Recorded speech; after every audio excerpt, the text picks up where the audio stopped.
안녕하세요. 오늘 저희가 함께 깊이 파고들 자료는 크리스토퍼 알렉산더의 역작이죠. 질서의 본질 3권, 11장, 살아있는 동네를 생성하는 과정에 필요한 추가적인 역학입니다. 이 자료를 읽으면서 계속 머릿속에 맴도는 질문이 하나 있었어요. 왜 어떤 장소는 예를 들면 오래된 유럽 골목길 같은 곳은 그냥 걷기만 해도 편안하고 기분이 좋은데 반대로 새로 지은 신도시의 어떤 구역은 모든 게 완벽하게 정돈돼 있는데도 어딘가 좀 차갑고 인공적으로 느껴질까 하는 거예요. 오늘 우리의 임무는 바로 이 질문의 답. 그러니까 공간을 살아있게 만드는 그 비밀 코드를 한번 풀어보는 겁니다. 아주 정확한 질문이에요. 사실 알렉산더가 이 책 전체를 통해서 말하려는 핵심이 바로 그거거든요. 그리고 오늘 우리가 살펴볼 이 장에서 그 답의 실마리를 찾을 수 있죠. 바로 정적인 마스터 플랜과 동적인 생성 과정, 이 둘의 근본적인 차이 때문이에요.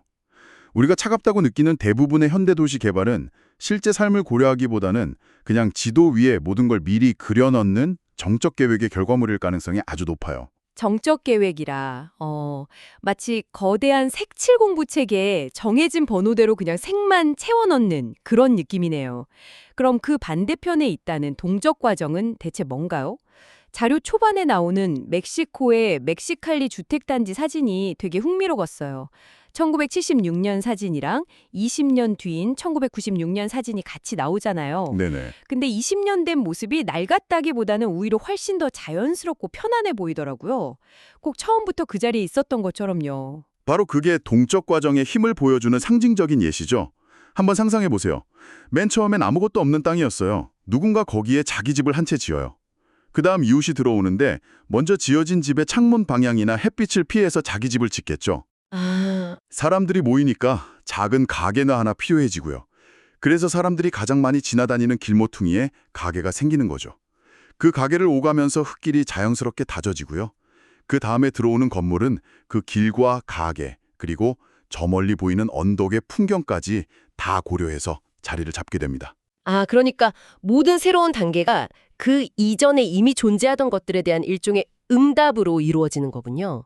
건물 하나하나가 서로 대화를 나누는 것처럼요. 맞아요. 각 단계가 이전 구조를 더 강하고 좋게 만들면서 점진적으로 전체가 형성되는 거예요. 살아있는 유기체처럼요. 반면에 정적인 계획은 이런 대화가 전혀 없어요. 그냥 도면에다 네, 그냥 허공에서 내려다본 도면에 여기는 주거지역, 저기는 상업지역, 여기는 도로 이렇게 구획을 긋고 시작하니까요. 실제 땅의 경사나 오후의 햇살이 어디로 드는지, 사람들이 어디로 다니고 싶어 하는지는 전혀 고려되지 않죠.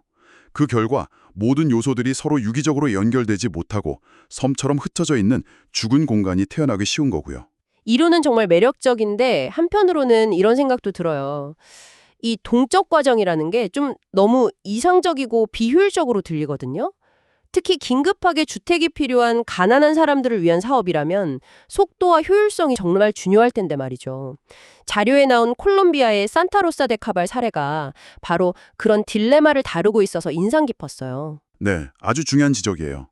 그 사례가 바로 그 이상적인 이론이 현실의 제약과 어떻게 부딪히고 그걸 어떻게 극복하는지를 생생하게 보여주거든요.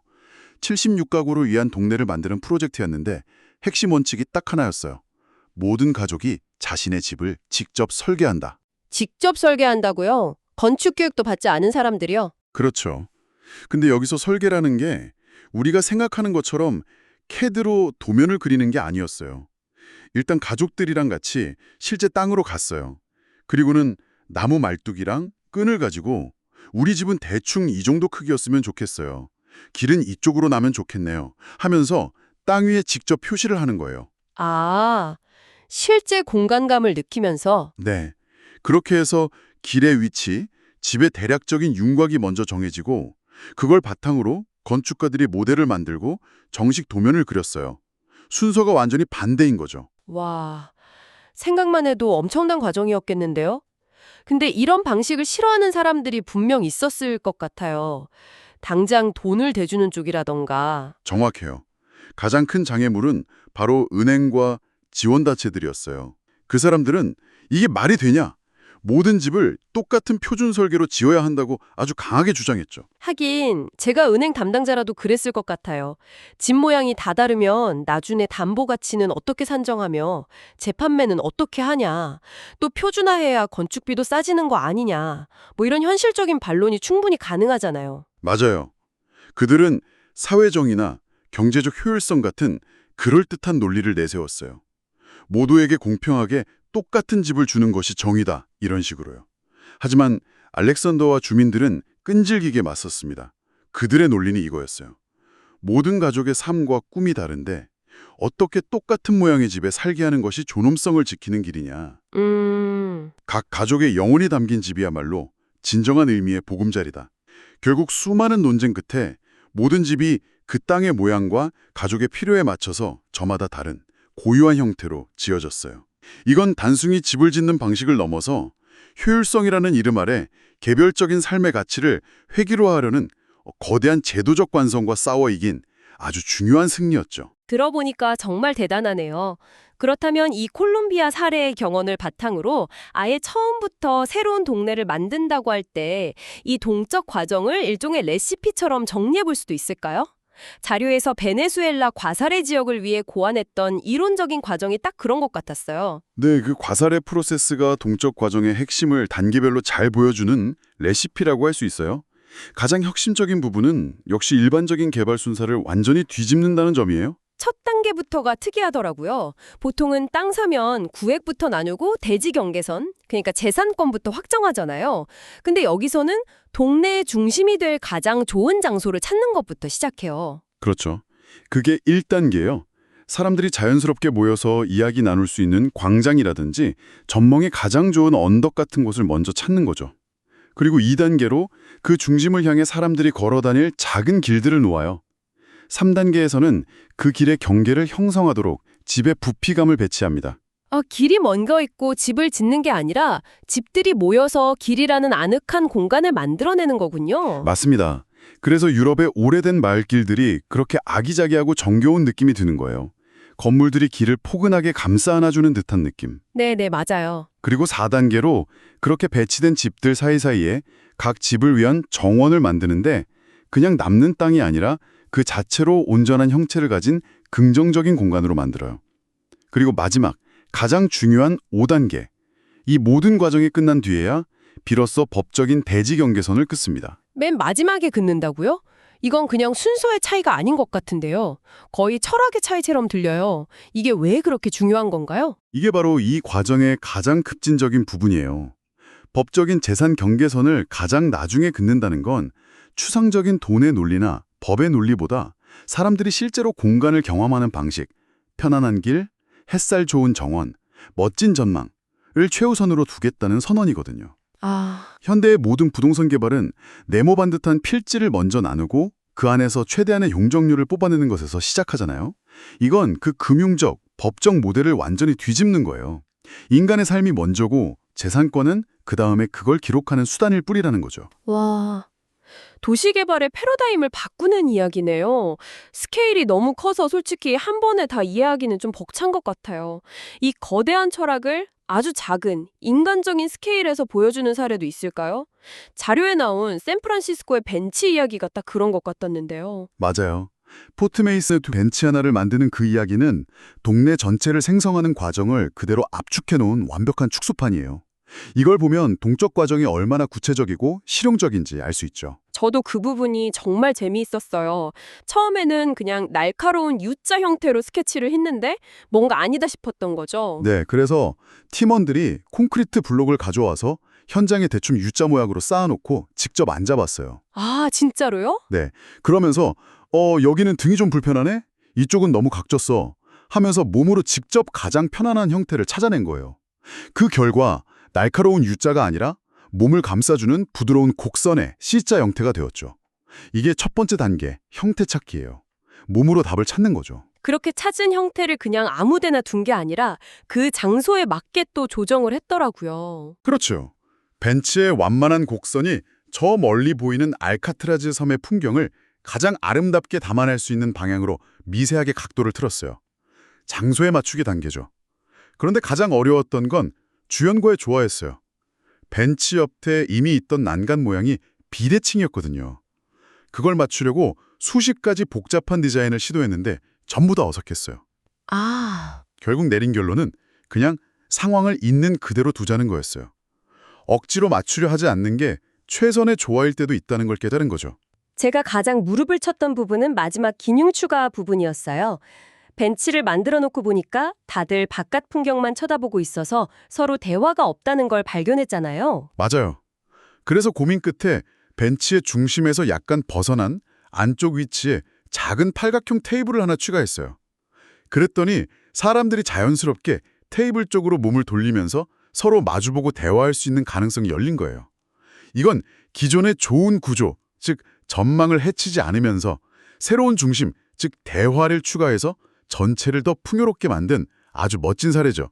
이 벤치 이야기는 여러 사람이 함께 무언가를 만들 때 어떻게 합의에 이르는지에 대한 훌륭한 교훈도 주는 것 같아요.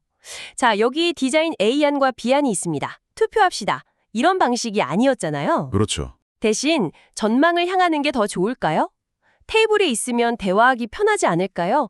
처럼 아주 작고 구체적인 질문을 던지고 다 함께 직접 몸으로 경험해보면서 답을 찾아 나갔다는 점이 정말 인상 깊었어요. 바로 그게 이 모든 과정의 바탕에 깔린 진단이라는 개념이에요.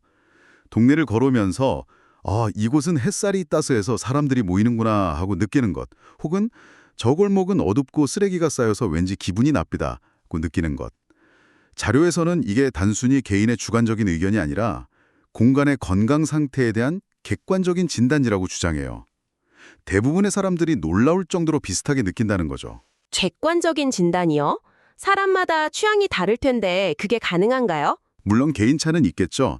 하지만 자료에 소개된 요단 루페라는 연구자의 실험을 보면 아주 흥미로워요.